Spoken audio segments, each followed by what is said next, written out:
Salam Indonesia, salam Nusantara, salam bagi kita semuanya. Mucho gusto bapak-bapak, ibu-ibu, saudara-saudara yang kekasih dalam ah, semua kita. Yoser Adam. Bahwa Tuhan itu adalah pemelihara hidup manusia, ya. Itu bahasa Ibrani. Puji nama Tuhan. Saya mengucapkan selamat kita kembali setelah berapa waktu kita tidak dapat bertemu pagi dan malam. Tapi hari ini kita bisa kembali bertemu malam walaupun melalui khotbah minggu. Dan malam ini saya akan menyampaikan kebenaran firman Allah yang akan kita dengarkan. Alkitab mengatakan dalam 1 Korintus 10 ayat 31, whatever you do it for the glory of God. Bagian B-nya ya. Jadi whatever you do it for the glory of God. Jadi apa saja yang Anda lakukan, lakukanlah bagi kemuliaan Allah. Nah, malam ini saya akan berbicara to glorify God. Jadi untuk memuliakan Tuhan atau hidup memuliakan Tuhan. Jadi hidup ini bukan hanya sekedar hidup, tapi ada hal yang harus kita kerjakan dalam hidup ini, yaitu memuliakan Allah. Hidup yang berarti itu adalah hidup yang bergaul karib dengan Tuhan, hidup yang mengasihi Tuhan, dan hidup yang memuliakan Tuhan. Lalu bagaimana cara kita memuliakan Tuhan? Dengan apa pula kita memuliakan Tuhan? Nah, kita akan menjawab. Yang pertama dikatakan bahwa kita memuliakan Allah dengan pujian. Jadi kita bisa memuliakan Allah dengan pujian, memuliakan Allah dengan bernyanyi. Bukan bernyanyi bernyanyi, tapi bernyanyi dari segenap hati kita. Bernyanyi untuk memberikan yang terbaik bagi Sang Raja. Saya tidak tahu berapa kali Anda sehari memuji Tuhan. Apakah Anda hitung memuji Tuhan? Anda memuji Tuhan satu hari itu atau tidak, saya tidak tahu. Tapi saya telah bernasar selama hidup saya ini. Dalam arti mulai dari beberapa waktu yang lalu, tahun ya. Dari mulai bersyukur dan bernyanyi. Ini nasar saya kepada Tuhan, supaya saya bisa memuji Tuhan setidak-tidaknya 10 kali dalam satu hari, memuliakan Tuhan. Alkitab katakan, Daud mengatakan 7 kali dalam sehari aku memuji-muji Tuhan. Wow. Jadi saya mau katakan juga 10 kali dalam satu hari aku memuji-muji Tuhan. Apakah saya enggak pernah? Karena ini sebuah nasar. Kalau saya gagal memenuhi, gagal memenuhi nasar saya pada hari itu, maka biasanya jam 12 itu saya akan selalu datang mengatakan kepada Tuhan, hari ini saya gagal Tuhan. Tetapi setelah saya minta ampun, biasanya saya akan selalu menyanyi, walaupun itu nyanyian saya itu dalam hati, ya. Jadi itu kalau saya gagal memberikan 10 pujian bagi Tuhan pada hari itu, maka dapat dipastikan malam itu saya akan datang meminta ampun pada Tuhan. Hari ini saya tidak memenuhi nasar saya. Sama dengan ketika saya berkata 1000 ucapan terima kasih saya kepada 1000 ucapan terima kasih saya kepada Tuhan. Gagal saya mengucapkan 1000 kali. Saya berterima kasih, saya bersyukur buat segala nikmat, buat segala kebaikan Tuhan, buat segala anugerah Tuhan, buat segala kemurahan Tuhan, buat segala kasih Tuhan. Dan apapun yang bisa saya lampiaskan untuk mengucapkan syukur. Baik itu karena saya bisa bergerak, saya bisa mencuci, karena saya bisa membantu istri, atau saya bisa menolong orang, atau apapun namanya. Saya akan senantiasa mengucapkan syukur. Bukan hanya saat bisa memberikan tenaga atau ide kepada orang lain, saya bersyukur. Tapi ketika saya juga menjadi korban, saya bisa mengucap syukur kepada Tuhan. Karena Tuhan katakan kan, mengucap syukurlah dalam segala hal, karena itulah yang dikehendaki oleh Allah bagimu di dalam Yesus Kristus. 1 Tesalonika 5 ayat 18 itu. Jadi, ya kita harus bisa Jadi kita memuliakan Allah dengan pujian melalui mulut kita ini, melalui hati kita. Jadi pujian kita bukan hanya sekedar pujian, karena Yesus pernah berkata, bangsa ini memuliakan aku dengan bibirnya, tapi hatinya menjauh daripada aku. Makanya saya tidak ingin kita memuji Tuhan tanpa memberikan rasa hormat, kekaguman, ekspresi cinta kasih kita kepada Tuhan. Ketika kita mengekspresikan pujian kita, hormat kita, kekaguman kita tentang Allah, berikan dari hati yang paling dalam. Karena hanya Dia yang dapat menilai pujian kita itu dari hati kita atau tidak. Jadi hiduplah untuk memuliakan Allah. Dengan apa? Dengan pujian yang kita naikkan kepada Tuhan setiap hari. Saya berharap melalui pemberitaan firman Allah ini, kita mulai aktif memuji Tuhan, memuliakan Tuhan, ya, mengagungkan Tuhan. Dan itulah saya bersyukur pada Tuhan. Saya tidak pintar baca not sebenarnya, tapi ketika Tuhan berikan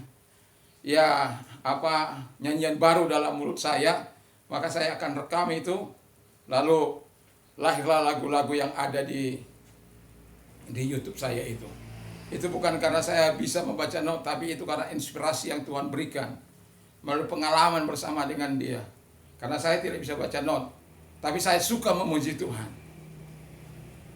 Nah, itu kadangkala Tuhan kata, aku berikan dulu kau nyanyian baru dalam mulutmu. Jadi Tuhan berikan. Kalau sudah dia udah kerosot sangat dia datang, sini, rekam. Anak saya kayak itu atau istri saya kayak itu. Maka saya suruh ambil gitar dimanapun saya atau di depan rumah saya akan nyanyi.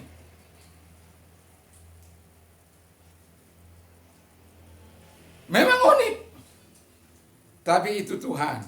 Kita memuliakan Tuhan dengan pujian kita. Lalu yang kedua, dengan apa lagi kita memuliakan Allah? Kata firman Allah, dengan perbuatan baik, good works. Ya, kalau kita dalam Matius 5 ayat 16, let your light so shine before men that they may see your good work and glorify your Father in heaven. Biarlah sinarmu bercahaya supaya mereka melihat perbuatanmu yang baik dan memuliakan Allah. Jadi good deed atau good works, ya. Jadi kita bisa memuliakan Allah itu dengan pekerjaan-pekerjaan yang baik. Kalau kita melakukan pekerjaan-pekerjaan jahat yang tidak baik, itu bukan memuliakan Allah, justru mengaitkan nama Allah. Itu sebabnya kadang-kala orang Kristen yang menampari istrinya, menendang istrinya, menyeret istrinya, orang menjadi takut menjadi Kristen karena apa? Oh, gitu rupanya orang Kristen. Kalau marah menendang istrinya. Bukan begitu. Istri nggak ada hak kita untuk memukul. Nggak ada hak kita. Dan saya bilang kepada pria-pria, kalau Anda memukul istri Anda pengecut. Anda bukan mengasihi Tuhan, Anda bukan mengasihi istri Anda. Kalau Anda sampai lalu tangan kepada istri Anda, saya mau katakan Anda tidak memuliakan Allah. Hak itu tidak diberikan kepada Anda. Justru hak untuk hidup bersama menerima kasih karunia Allah itu yang diberikan. Ya kalau Anda mungkin kurang setuju katakan. Tapi jangan sampai lalu tangan, lalu kaki, lalu apalagi. Bukan lalu pausan. Maaf, lalu pausan bukan. Itu lalu pausan itu teman saya. Jadi sekarang ini habis tampil di YouTube saya lihat. Haleluya, puji Tuhan. Jadi ya begitu. Jangan Makanya firman Allah dalam 2 Korintus 3 ayat 16-17 dikatakan begini. All scripture is given by inspiration of God and is profitable for doctrine, for reproof, for correction, for instruction in righteousness. That the man of God may be complete. Thoroughly equipped for every good work. Jadi bahwa Alkitab itu yang diinspirasikan Allah memang bermanfaat untuk mengajar, untuk menyatakan kesalahan, untuk memperbaiki kelakuan, dan untuk mendidik orang dalam kebenaran. Supaya manusia kepunyaan Allah itu diperlengkapi dengan segala perbuatan baik. Jadi manusia itu dengan mengenal firman Allah, katakan melalui perbuatannya itu, oh, ini kan sudah diajar dengan firman Allah harus berbuat baik. Mungkin dia salah, ya diperbaiki. Mungkin dia ada sesuatu yang kurang, ya dikoreksi. Terus instruction, dilatih, dididik, ya, untuk kebenaran. Itu sebabnya orang yang percaya itu hidupnya harus memuliakan Allah. Orang yang percaya itu harus berjalan sesuai dengan firman Allah. Orang yang percaya itu harus melakukan apa yang dikehendaki oleh Allah. Jadi muliakan Tuhan dengan perbuatan-perbuatan baik kita. Bukan dengan perbuatan-perbuatan kita, justru Allah direndahkan. Sepertinya Allah kita dalam Yesus Kristus tidak memiliki kuasa untuk mengubah hidup kita. Bukan Tuhan tidak punya kuasa, tapi kitalah yang tidak mau diubah oleh Tuhan. Bukan Tuhan tidak punya kekuatan, tapi kitalah manusia yang lama ini yang tidak mau menyerahkan diri kepada Dia. Saya yakin dan percaya kalau Tuhan bersama dengan kita. Tuhan senantiasa berkata, aku menyertai engkau sampai kepada kesudahan zaman. Tapi kadang manusia-manusia ini, manusia-manusia yang percaya kepada Tuhan itu, kadang tidak menyadari bahwa Tuhan menyertai mereka sampai kesudahan zaman. Iya apa? Iya. Tapi Tuhan Yesus sudah katakan,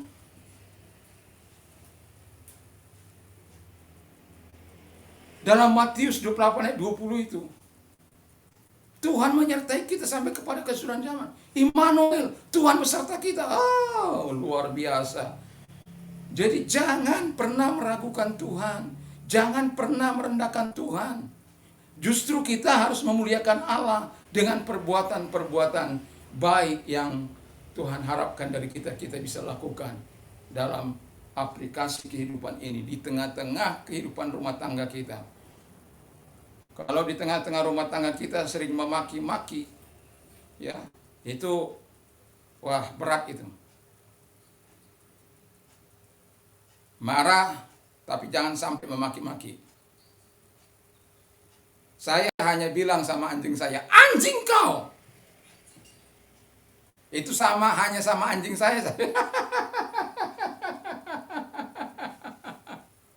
Kadang-kala orang mendengar itu tertawa sendiri, tersenyum-senyum simpul. Karena saya bilang, anjing kau! Saya katakan kau monyet, karena kau memang anjing.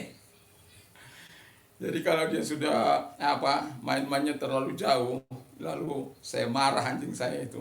Anjing kau! Kau bukan monyet ya. Kau bukan babi, tapi kau anjing. Orang-orang ada ketawa. Tapi jangan pernah ini mengatakan anjing kepada manusia. Atau binatang, kata-kata binatang kepada manusia. Coba binatang itu bisa komplain, kamu yang bersalah, kamu yang melakukan apa, kok nama saya, kok saya dilibatkan dalam urusan. Aduh, haleluya. Kalau monyet itu bisa komplain, dia akan komplain. Kalau babi itu bisa komplain, bisa dia komplain. Kamu yang berkelahi, udah saya sering jadi korban, kau korbankan lagi. Wah, bahaya dia bilang. Heran manusia ini, heran penduduk bumi ini, dia akan katakan. Enggak hanya orang percaya, semua orang hampir sering menyebut nama saya. Ya, monyet, anjing, apalagi babi, sapi. Itu sering kali di tengah-tengah masyarakat kita sering kita jumpa itu. Ya, lembu sangat jarang. Kangkung kau nggak pernah, belum pernah saya dengar kangkung kau, kol buncis kau, nggak, belum pernah ya. Ya, artinya mau saya bilang adalah bahwa dengan perbuatan-perbuatan baik kita itu, perkataan-perkataan kita juga harus baik.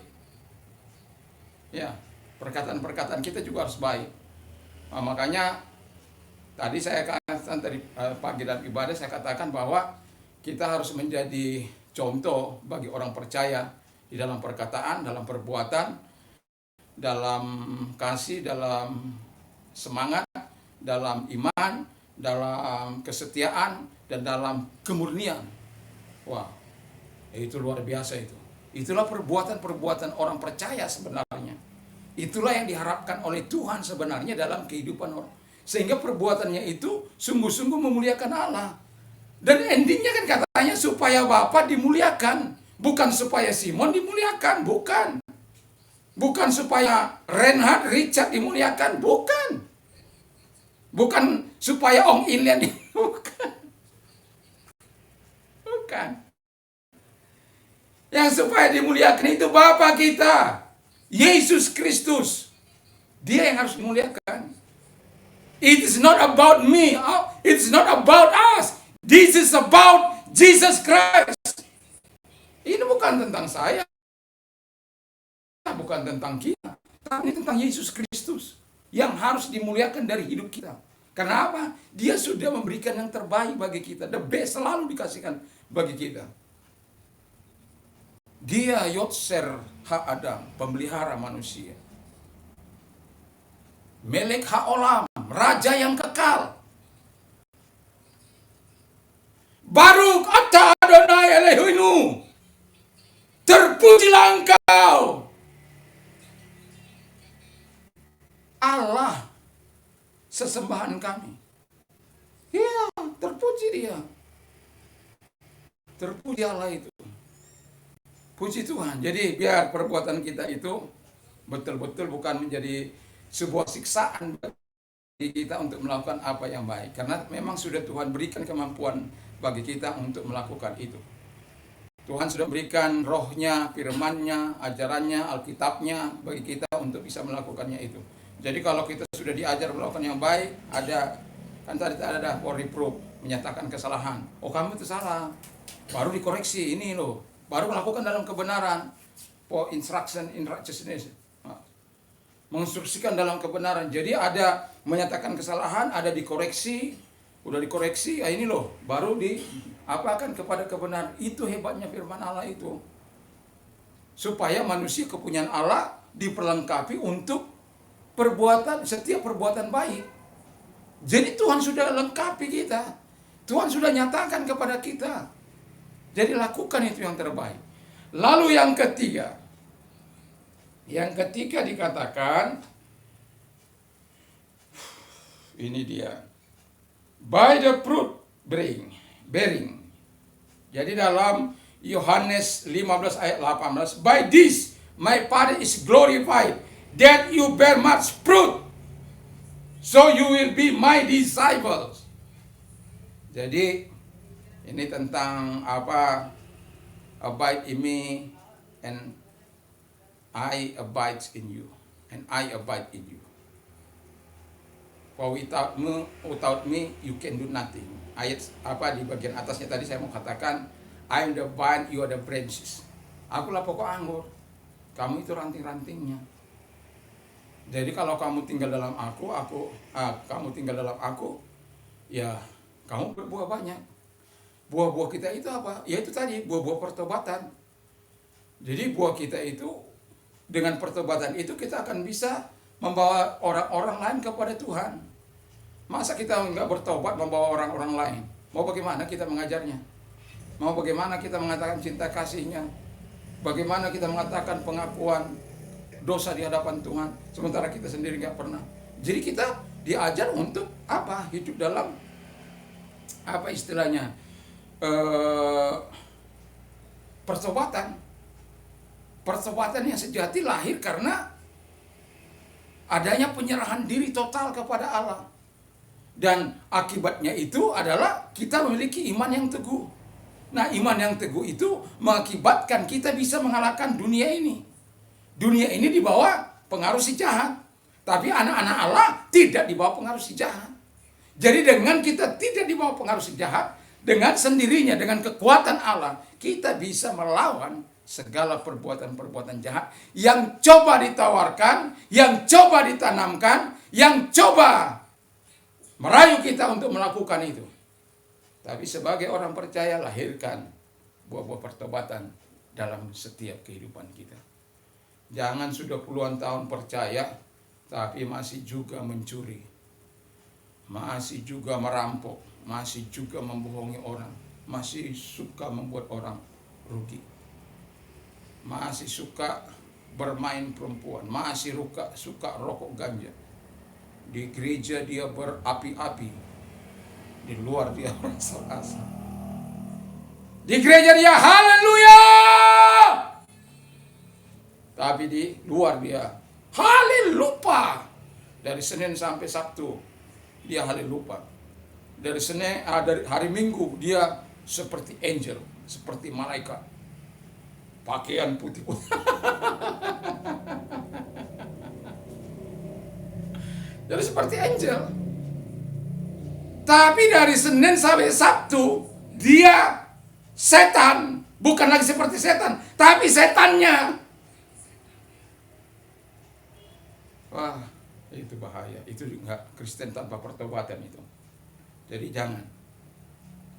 Lalu hasilkan itu buah terang, ya. Terang, yang namanya terang itu ya menuntun orang. Terang itu kan gunanya untuk menuntun orang. Terang itu juga itu ada di ampunan ini, lampu mercusuar. Dari kalau kita malam hari di tengah laut sana, dari sini atau ke Bali, kita akan bisa lihat cahaya mercusuar itu. Itu sangat membantu. Dia memberikan arah. Oh, di sini loh ada daratan di sini. Jadi kalau misalnya ada tenggelam di dekat-dekat situ, dia bilang, oh di sana itu daratan. Begitu. Jadi orang tidak lagi tersesat. Hasilkan itu buang untuk menuntun orang kepada kebaikan.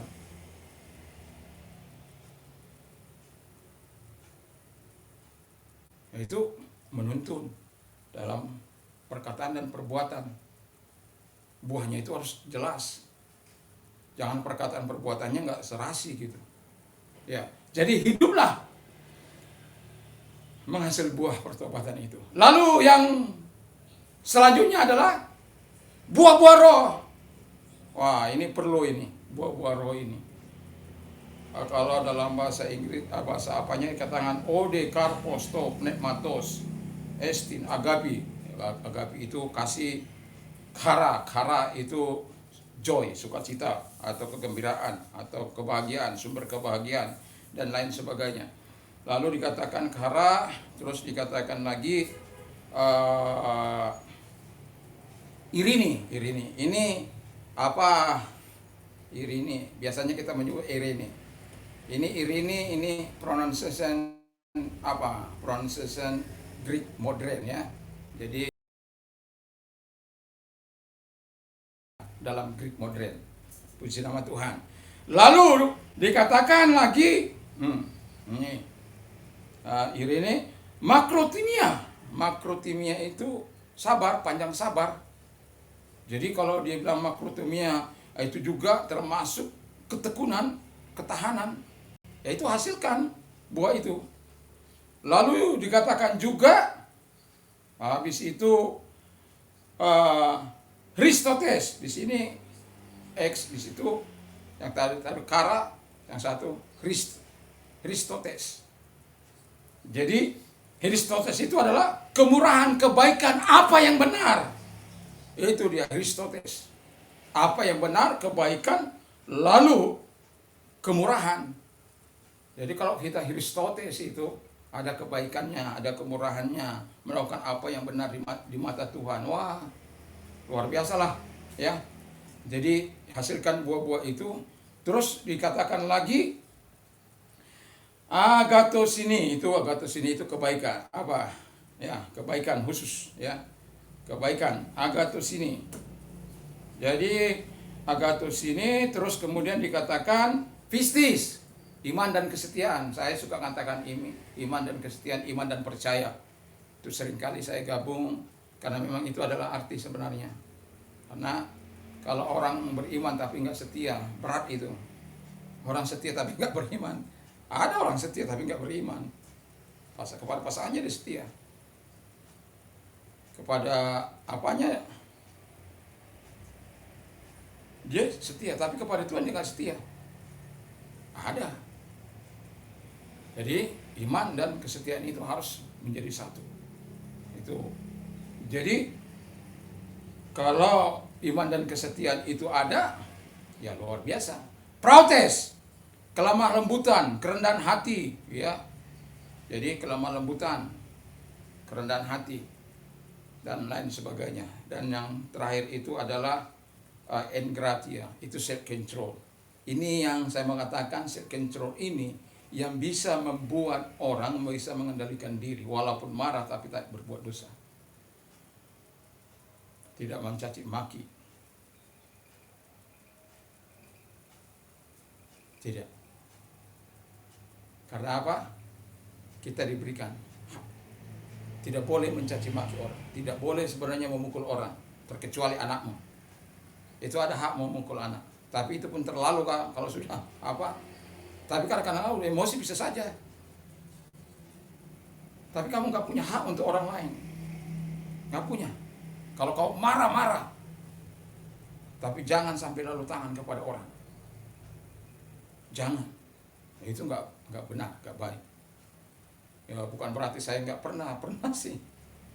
Tapi itu membawa tuduhan yang sangat berat. Itu karena saya membela diri. Dalam keadaan terpepet, saya membela diri. Ya kalau saya lihat dengan caranya dia memperlakukan saya, itu namanya dia bernafsu untuk membunuh saya.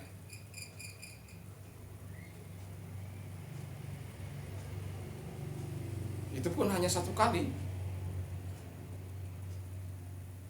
Satu kali saya, selanjutnya saya tinggal menangkis saja. Itu karena dalam posisi yang tidak apa. Tapi itu mau saya katakan, nggak boleh, nggak ada hak kita. Walaupun sebenarnya kepepet, tapi ya itu sudah. Walaupun hukum negara ini membolehkan kita membela diri, tapi di hadapan Tuhan kita tetap bersalah. Kita tetap bersalah. Kita tetap berdosa dan harus minta ampun pada Tuhan.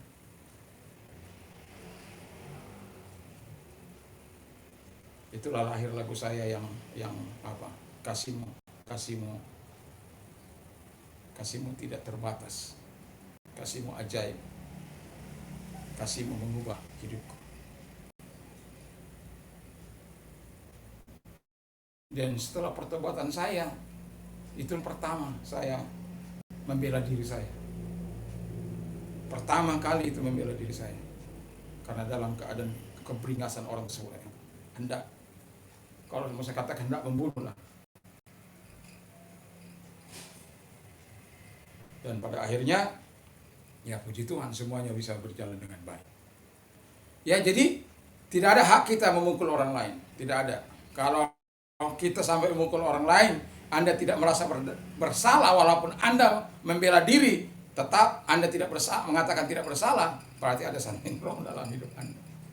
Ada sesuatu yang salah karena firman Allah tidak ada hak membalas. Pembalasan itu hak Tuhan. Vengeance is mine, kata Tuhan. Vengeance is mine. Jadi itulah kita bagaimana hidup untuk memuliakan Tuhan. Dan yang terakhir adalah, yang terakhir dikatakan oleh Alkitab adalah memuliakan Allah dengan hartamu. Ya. Jadi kita itu harus memuliakan Allah dengan harta yang kita miliki. Dengan hasil apa yang Tuhan, hasil pertama dari apa yang Tuhan berikan. Misalnya kita baru bekerja pertama kali, itu seharusnya milik Tuhan. Tapi kekayaan yang kita punya harus kita pakai untuk memuliakan Allah. Itu bukan untuk poya-poya. Walaupun Anda mau poya-poya itu nggak ada masalah. Nggak ada masalah. Tapi satu kali Allah akan memberkati engkau, hartamu itu untuk apa? Apakah pakai orang-orang berbuat apa ya, kamu yang berbuat jahat lalu kamu minta backing yang oleh aparat dan lain sebagainya, ataukah uangmu itu kamu pakai untuk prostitusi, membangun tempat-tempat menghancurkan iman, bar dan lain sebagainya, tempat-tempat striptis, tarian telanjang dan macam-macam. Anda menjadi pedagang besar minuman-minuman keras, Anda menjadi pedagang narkoba dan macam-macam. Jadi kalau harta Anda pakai untuk melawan Allah, Anda yang rugi. Satu kali akan Anda rasakan dampak dari perlawanan Anda kepada Allah. Anda tidak akan pernah menang melawan Allah. Anda tidak akan pernah menang melawan Allah. Anda tidak akan pernah menang melawan Allah. Kalau Allah sedang mengizinkan engkau melakukan hal itu berarti Allah sedang menantikan pertobatanmu. Allah sedang menantikan pertobatanmu karena Allah tidak ingin membunuh. Apalagi satu contoh, kalau kasus murtad ya. Kasus murtad. Ya kalau ada apa yang lain katakan halal darahmu. Baik itu bapakmu, baik itu ibumu, baik saudara kandungmu. Kalau kamu murtad, apalagi kamu dengan memiliki kekayaan yang besar, ya bahaya itu. Makanya darahmu halal. Tapi mau saya katakan kalau Tuhan, kalau kita kan enggak. Kalaupun kita murtad, memang Tuhan membenci orang yang murtad, kata firman Allah kan. Tapi bukan di situ. Bukan di situ. Allah tetap menantikan berbaliknya orang itu kepada Dia untuk memuji Tuhan. Tidak diizinkan orang percaya membunuh orang-orang yang murtad. Tak ada itu.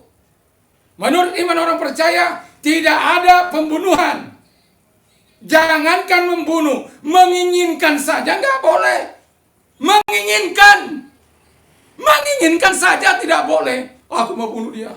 Aku ingin, nggak dosa. Menginginkan aja, apalagi kau bertindak. Apalagi kau sampai melakukan. Itulah ajaran kasih itu. Itulah Yesus kita. Itulah Allah yang kita sembah. Nah, kalau kita diberikan kehidupan ini, jangan pakai untuk murtad, tapi hidup yang diberikan dengan kepercayaan apapun yang sudah dipercayakan. Hati ini harta kita, pikiran ini harta kita. Pakai untuk kemuliaan Tuhan. Hidup ini harta kita. Kekayaan itu juga hartanya kita. Tapi dalam Ulangan 8 dikatakan gini, kalau aku memberkati engkau sampai berlimpah-limpah, ada kau punya ini dan punya itu dan lain sebagainya. Emas perak bertambah-tambah, rumah-rumah bertambah-tambah, kebun-kebun bertambah-tambah. Kita katakan jangan pernah engkau menjadi sombong dan angkuh. Karena tujuan Allah memberkati engkau supaya bisa engkau menjadi salon berkat bagi orang-orang yang tidak mampu di sana. Kalau engkau punya rumah, jangan semua dibisniskan. Beri jugalah kepada orang-orang yang miskin. Anda tahu enggak? Kalau Anda memberi mereka tumpangan yang gratis dengan apa yang enak, ya kalau mereka lupa akan apa, karena kalau ada juga orang yang lupa itu. Tapi saya memberikan rumah, ada kebun, ada apa di situ, ada segala pohon-pohonan di situ, ada rambutan, ada mangga, ada macam-macam. Kalau dibawa buahnya kemari, syukur. Tidak pernah saya ambil itu sewa kontraknya, gratis. Tapi kalau orang itu sudah punya rumah, mereka wajib harus keluar. Jangan rumahnya dikontrakkan, rumah kita dipakai. Gak bisa. Jadi supaya apa? Orang-orang miskin itu juga bisa bersyukur kepada Tuhan, memuliakan Allah. Wah, terima kasih Tuhan. Tapi saya melihat ada banyak ya, kekayaannya berlimpah-limpah sini dan sana, sangat sulit untuk bisa melakukan hal yang baik bagi Tuhan. Tapi Tuhan katakan, muliakan aku dengan hartamu. Muliakan Tuhan dengan hartamu. Muliakan Tuhan. Jadi dengan pujian tadi dikatakan, lalu dengan perbuatan baik, lalu dengan apa? Menghasilkan buah, lalu dengan apa lagi? Dengan harta, dengan kekayaan kita. Supaya apa? Dengan demikian hidup kita betul-betul memberikan kemuliaan kepada Tuhan. Karena memang tujuan kita, firman Allah tadi saya sudah katakan di atas, bahwa whatever you do it for the glory of God. Jadi apa saja yang kau lakukan, lakukanlah bagi kemuliaan Allah. Supaya apa? Allah dimuliakan. Kalau Allah dimuliakan dari perbuatan kita, dari sikap kita, dari cara kita melakukan sesuatu, ya tentu itu akan membawa dampak di tengah-tengah masyarakat kita, di tengah-tengah gereja kita, di tengah-tengah lingkungan kita, dimanapun kita ada. Jadi saya berharap mari kita hidup untuk memuliakan Tuhan, bukan untuk memuliakan diri sendiri, tapi untuk kemuliaan Bapa di surga. Ini bukan tentang kita, tapi tentang Yesus Kristus, mana Dia harus dimuliakan dari hidup kita yang sudah dipercayakan kepada kita. Tuhan Yesus memberkati. Semoga kita terus berjuang untuk memuliakan Tuhan dalam segenap aspek kehidupan kita. Mari kita tunduk kepala dan kita berdoa. Kami bersyukur, berterima kasih kepada Bapa bahwa Engkau adalah Allah yang meminta kami untuk hidup memuliakan Engkau. Apa saja yang kami lakukan, lakukanlah untuk kemuliaan Bapa di surga. Terima kasih Bapa di surga, terima kasih. Kami sadar kadangkala kami tidak melihat bagaimana cara kami tidak bisa melakukan untuk memuliakan Engkau Tuhan Bapa di surga, karena manusia daging kami. Tapi sesungguhnya Tuhan telah memberikan kemampuan itu bagi kami untuk memuliakan Allah. Bahkan ketika kami mau menjadi saluran berkat dari harta kami, Tuhan terlebih dahulu menyatakan berkat-berkat bagi kami, sehingga diberkati untuk menjadi berkat, ditolong untuk menolong. Dan terima kasih Bapa di surga, terima kasih. Kami sungguh bersyukur, berkati firman-Mu dalam nama Tuhan Yesus Kristus. Pemerintah kami, Presiden dan Wakil Presiden, Tuhan memberkati. Menteri dan pejabat-pejabatnya, Tuhan berkati, Tuhan tolong. Supaya hidup mereka, hidup yang diberkati, takut akan Tuhan dalam kehidupan mereka, dijauhkan dari intoleran, berdiri di atas semua golongan, jangan hanya satu golongan, sekalipun Indonesia terdiri dari agama mayoritas. Tapi kami melihat ada banyaknya orang-orang berpikiran picik, kalaupun salah masih harus dibela karena golongan mayoritas.